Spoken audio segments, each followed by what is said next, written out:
Okay guys, mabuhay, maligayang pagbabalik sa aking channel. Ay actually nandito na ako sa bahay. So, ngayon naman magla-live. Nag-record lang ako, nag-video record ako para dahil syempre kailangan nating alalahanin ang 20th year ni Kim Chiu sa showbiz, no? Parang kailan lang. So, actually tatandaan ko pa talaga 'yon kasi isa 'yan sa mga na-support ko talaga yung season na 'yon, 'di ba?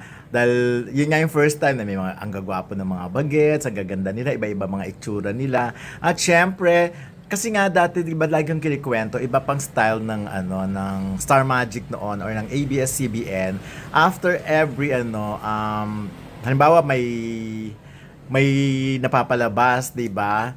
Ang ginagawa, pinapa-interview. So, isa-isa yon. And then, eventually, kung sino yung grand, yun din pina-interview. At naalala ko noon nung si Kim Chiu na yung hinarap sa press, no? Um, Very fresh pa sa memory ko yung itsura niya eh. Kasi, ang ganda-ganda kasi ng face niya nung ni Kim Chiu nung lumabas talaga. Tapos, at that time, parang marami mga uso na yung mga chaos-chaos dun sa 9501, may mga ganun na. So parang alala ko nga parang may ice cream, yung mga usong-uso na ngayon. At 20 years ago, na parang nagawa na yon sa press ko ni Kim Chiu. Naalala ko talaga yon kasi ang gusto kasi yung mukha ni Kim Chiu at that time, di ba, ang lusog ng pisngi, ang liit ng mata. Ganun yung mga tipong So, ganun kabilis ang panahon. So, 20 years na kaya naman, dapat naman talagang pag-ukulan natin ng attention sa hinahanap ko lang So anyways, ayan nga sabi niya gano'n, no. Sabi ni Kim Chiu, today marks my 20th year in showbiz. Honestly, it still feels unreal. As I sit here and look back, I can't help but remember being that young girl from Cebu. Every Sunday, my mom would bring me to church, either at the Santo Niño Church or Our Lady of Mount Carmel. Most of the time, it was just the two of us. She would always tell me, istorya ang Ginoo, ingna siya unsa imong ganahan. So, ano pa yun? So, I prayed for good grades. I prayed for someone to help send us to school. I prayed for a house we could finally call our own. I prayed that one day we'd never have to keep asking for help. I prayed that I would have enough so I could help my family. And then, back then, some of those prayers felt impossible. And yet, years later, here I am, living the life I once prayed so hard for. To my solid supporters who have loved and supported me unconditionally for 2 decades. Thank you. Your time, effort, loyalty, and belief in me mean more than words can ever express. Thank you for growing with me and for standing by me through every season of my life. To my ABS-CBN family, thank you for being my home for the last 20 years. Thank you to all our bosses and everyone behind the scenes for the trust, guidance, and opportunities. To all the brands who believe in me and entrusted me with representing your names, thank you so much. And most important, thank you, Lord, for every answered prayer, every closed door that protected me, and every blessing that changed my life. I always say this, but it's true. Kung may sobra pa sa salita ang salamat, yun po ang gusto kong sabihin sa inyong lahat. Maraming salamat po. Cheers to 20 years and hopefully more and more. Love you all. Maraming salamat po. Of course, ang dami-daming nag-message kay Kim Chiu sa post ng iyan. Nakita niyo naman sabi ko, di ba napakabilis ng panahon? Talagang, parang kailan lang sabi ko nga, fresh na fresh pa, naalala ko pa, yung mga eksena ng time, usong-uso pa ang 9501. Actually, ang press con talaga ng ABS-CBN, nangyayari talaga yan sa 9501. So, doon ginagawa yon 9501, parang yan yung 14th floor. Oo, ng ELJ building. Yan yung malapit sa may McDonald part. So, yun. Ganun yung experience namin doon. So, and then, yun nasundan yung mga Pero ito talaga yung pinaka-wild talaga. Of course, na-witness ko rin naman yung mga Kim Emerald, na-witness ko rin naman yung Kim C. Pero ito talaga ang pinaka-wild. Talaga ang Kim Pao. Ang wild na ang lala ng Fanny. Talagang, before siguro, before siguro, parang normal kasi nung bata-bata, yung mga ganon. So, palaban yung mga Kim Emerald, etc.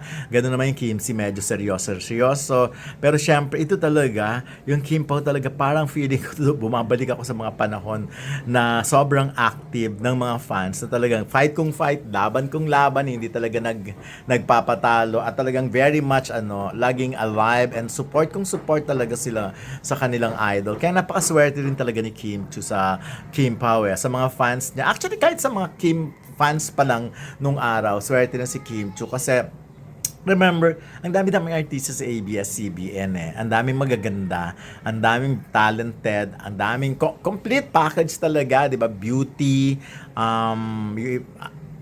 at kung talentang pagbabase, napakahusay kumanta, napakahusay sumayaw. Pero iba talaga ang charm ni Kim Chu. Talagang panalong-panalo sa panlasa. Actually, natutuwa nga ako every time. Marami akong nakaka-message na halimbawa, yung mga okay na yung mga buhay nila na nasa abroad sila. Kumbaga, pagpupunta ng Pilipinas, magbabakasyon na lang. Pero talagang iba yung happiness na binibigay sa kanila. Like for example, si Madam Adelita Sukgang, di ba? Kung tutuusin talagang very happy na siya sa buhay niya, pero ibang klase rin talaga ang pagmamahal na binibigay niya kay Kim Chu. And of course, katulad ng sinabi ko kanina, yung kausap ko din naman madalas kanina, si Madam Yolanda Tan, of course. And of course, sila Ernie Goldsworth, Madam Cecil Baclay, na yun ang pala. At syempre sila Sister Dali Chua, yung mga nagiging friends ko na talaga dito sa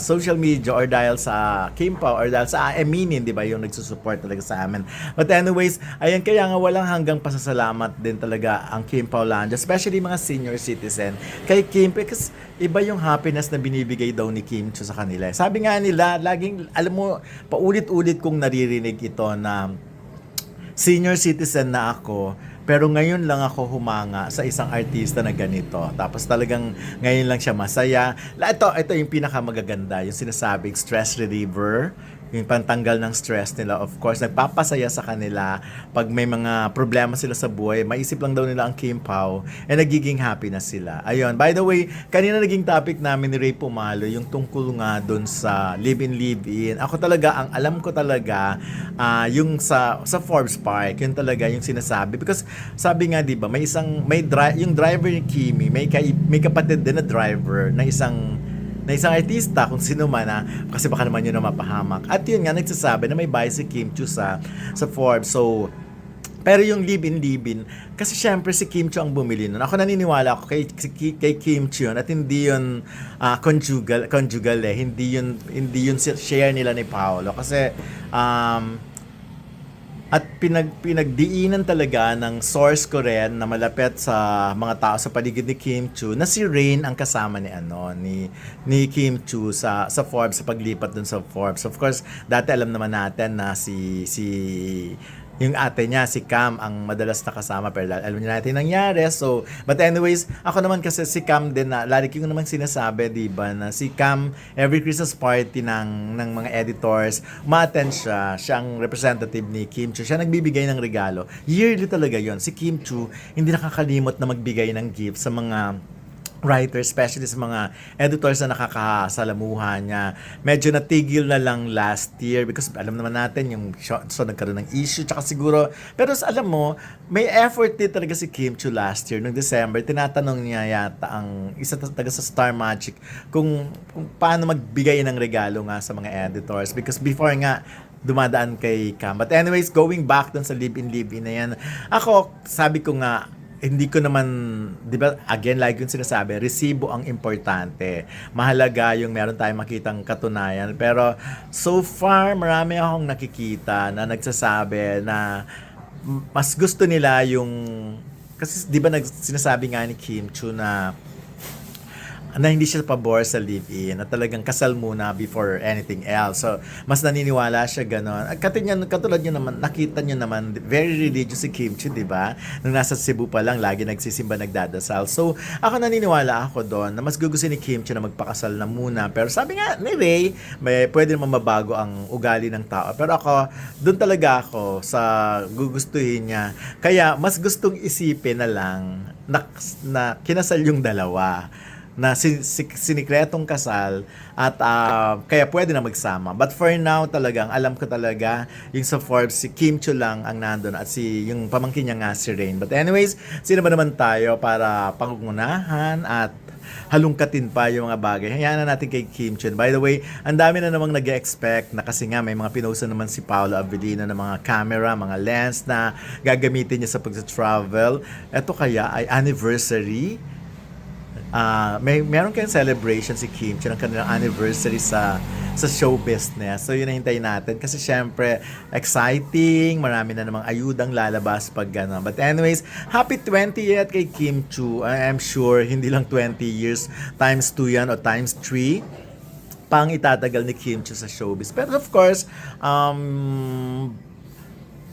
pagdating sa career, pwede kong sabihin na wala na talagang halos dapat patunayan si Kim eh.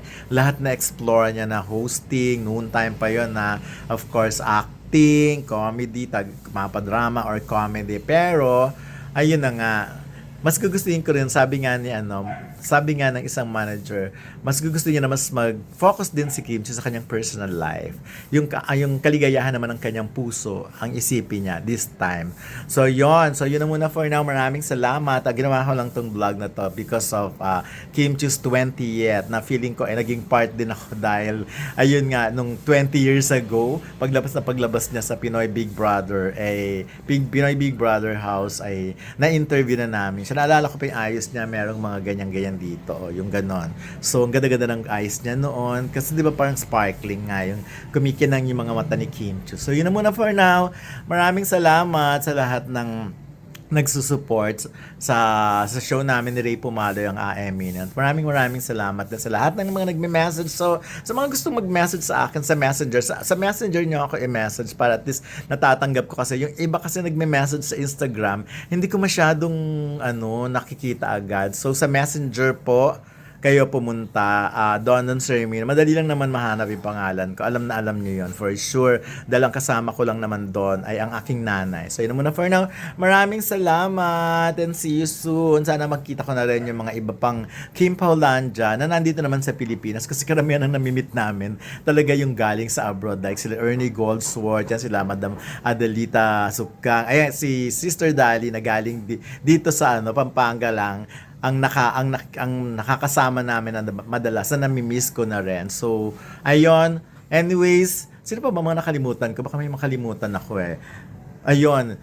Ayun na. Maraming salamat. At i-message na lang ako sa Messenger. Like yan sila Maritisa, yung mga taga Hong Kong, marami. Ngayon may mga taga Singapore na, etc. At kung ano pa. Yun na muna for now. Maraming salamat at see you soon. Bye-bye!